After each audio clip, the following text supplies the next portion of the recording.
بسم الله الرحمن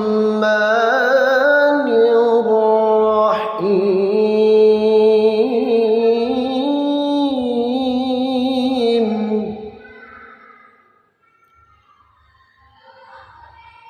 لقد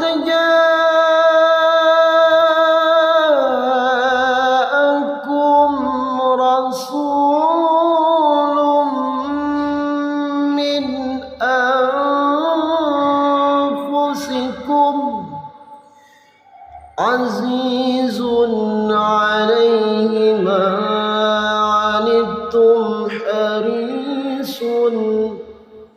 عليكم بالمؤمنين